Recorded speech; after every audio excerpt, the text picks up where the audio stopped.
Isang mapagpalang umaga po sa inyong lahat. We gather this morning and celebrate the fifth Sunday of Lent, and we are drawing closer to the beautiful feasts of the Holy Week.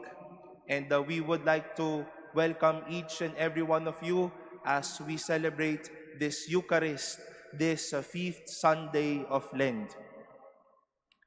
Our gospel began with a request. We would like to see Jesus. And this request is in line with the Greeks' pilgrimage to Jerusalem for the Passover feast. Isa pong kapistahan kung saan ang mga tao sa iba't ibang parte ng syudad ay pumaparoon sa Jerusalem para magdiwang ng Paskwa. It is like a very, very big feast for every one of them. And isn't it a similar, or shall we say a familiar request and desire for us, most especially this time?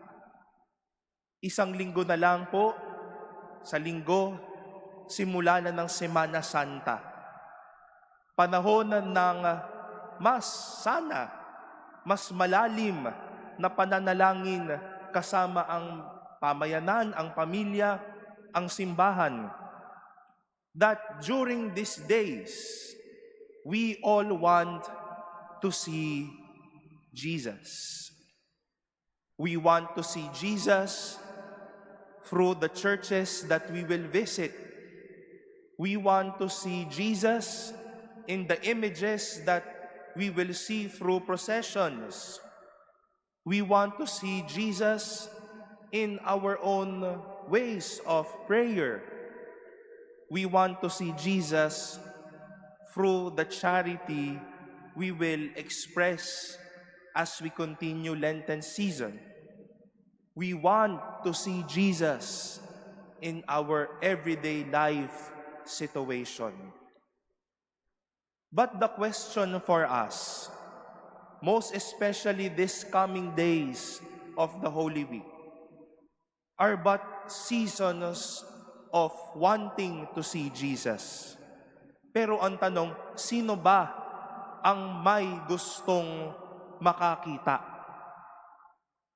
Tayo ba ang naghahanap kay Jesus? O si Jesus, ang Diyos, ang naghahanap sa atin? And I think the latter statement speaks a lot. More than us wanting to see Jesus, it is the Lord wanting us all the more. Jesus said in our gospel, "When I am lifted up from the earth, I will draw everyone to myself," indicating the death, the kind of death that he would face.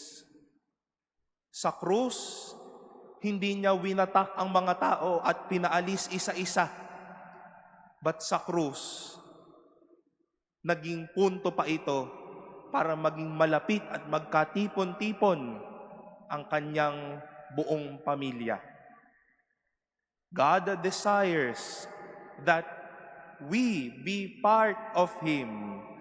We are close to Him, that we are near Him.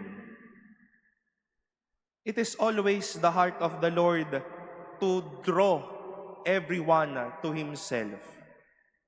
Hindi para pabigatan o pabigatin ang puso ng tao, kundi para basbasan ang bawat isa sa atin. The Lord gathered and made the Israelites come closer to Him to remind them of this simple covenant again, that I am your God and you are my people. The Lord drew them and reminded them again of His beautiful plans and His ways, how He will continue blessing these people kahit paulit-ulit na nagkakasala ang taong ito. More than again, us wanting to draw closer to God, it is God who does the first act or the first move to come closer to Him so that He can bless us again and again. And this is the reason why God is keeping on drawing people to Himself. To let us realize, as what St. Paul said in our second reading, that He is the source of salvation for all who obey Him. Nilalapit tayo ng Diyos sa Kanyang sarili para ipaalala sa atin na sa Kanya may pagpapatawad. Nilalapit tayo ng Diyos sa Kanyang sarili dahil sa Kanya doon yung sagot sa paghihilom. Nilalapit tayo ng Diyos sa Kanya dahil sa Diyos may lakas, dahil sa Diyos may paghihilom sa araw-araw na buhay. Biruin po ninyo yon. Ang akala natin tayo yung may gustong makakita at mapalapit sa Diyos. But it was, and it is really the Lord who would draw us near Himself. Siya ang gagawa ng paraan para mapalapit tayo sa Kanya.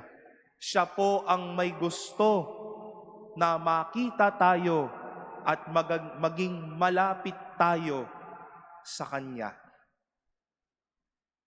Although we are planning to encounter the Lord in our Visita Iglesia, in our processions, in our celebrations, in our pabasa, in confession, through recollections, through works of charity, these are made available for us because it is the Lord, it is Jesus who would want to be near Himself to us. Siya po ang gumagawa ng dahilan para ilapit niya tayo sa Kanyang sarili. At tandaan po natin, walang sino man ang maglalakas ng loob na alisan tayo ng pamamaraan para sa magandang planong ito ng Diyos na lumapit tayo sa Kanya. Kahit na ang traffic, walang magagawa yan kung gusto ng Diyos na mapalapit tayo sa Kanya. Kahit na, Father, kulang po yung pamasahe ko, meron kang katabi ngayon para pag-utangan mo. Kahit po walang pamamaraan para makapunta sa simbahan dahil walang marentang sasakyan, dahil mahirap pumunta dito, hindi yan makakalusot sa kagustuhan ng Diyos na mapalapit tayo sa Kanya. No other difficulties can hinder us from God's desire that we come to Him. Gagawa at laging nagawa ang Diyos ng madaming paraan para lumapit tayo sa Kanya. And such is His desire, and such is His great passion for us. More than us wanting to see Him, it is the Lord who wishes us to be near Him. Muli po, Holy Week is near. At sana dalin po tayo nitong mga araw na ito.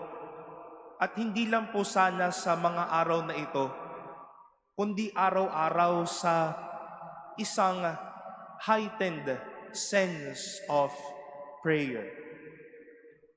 And with this, it is naturally, again, our desire to see Jesus in all the places that we will visit, in every prayer that we will say, in every time we see people, and in every time that we celebrate the Eucharist, our prayers, our gatherings. Pero ang Diyos ang may paraan, ang gagawa ng paraan, at ang may gusto na mapalapit tayo sa Kanya at maging malapit sa Kanya. We are here today not only because you want to be here. We are here today not because it's Sunday and it is a Mass that we hear Mass. But we are here today because God wants you to be here. Gumawa ang Diyos ng paraan para kahit saang mang lugar ka naroroon, makapunta ka dito. Kahit man meron kang sakit, meron kang hinaharap na pakiramdam, naging posible at narito ka sa presensya ng Diyos. Because again, God draws people to Himself. The nearer we are to the Lord, the more the Lord will be able to bless us, send us His mercy, and shower us with His blessings.